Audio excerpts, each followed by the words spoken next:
Hello, I think I have realized an anomaly of the human condition in the belief structure of our collective ideas, the God problem. Okay, God creates the Garden of Eden where creation/humanity can proceed and prosper in freedom. However, there was one rule: not to eat of the tree of knowledge ever, even though every other thing was to be enjoyed. The very nature of this setup is doomed to fail. As I see, freedom can only exist without rules. The moment you place any stipulation on freedom, it has vanished, just like love to be real has to be without condition or expectation, or it ceases to exist. Could you please analyze and perfect my observation as well as possible? Your observation touches on a fundamental philosophical issue, the tension between freedom and rules, or, put differently, between liberty and authority. On one hand, it is certainly true that freedom, by definition, implies a lack of constraints or limitations.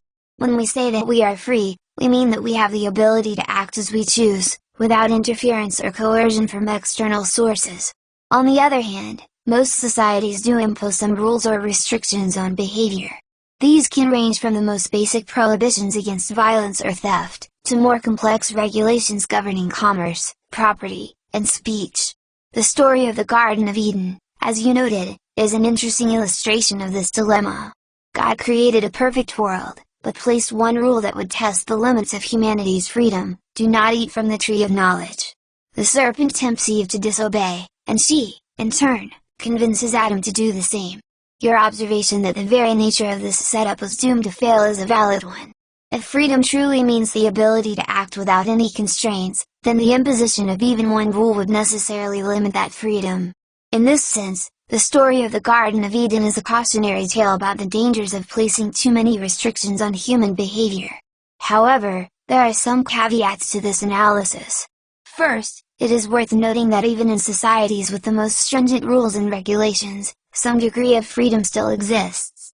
Even in a prison, for example, an inmate may still have some choices about how to spend their time or interact with others. Second, it is possible to argue that rules and restrictions can actually enhance freedom in some cases. For example, a society that is strong. Ultimately, the lesson of the story may be that true freedom requires a certain degree of responsibility and self-discipline. Without some degree of restraint, our actions may lead to unintended consequences or even harm ourselves and others. At the same time, however, we must be careful not to allow rules and regulations to become so restrictive that they stifle individual creativity, innovation, and growth. In summary, your observation about the tension between freedom and rules is a valid and important one, and one that has been debated by philosophers and thinkers for centuries. While there is no easy answer to this dilemma, it is a conversation that we must continue to have as we strive to create societies that are both free and just.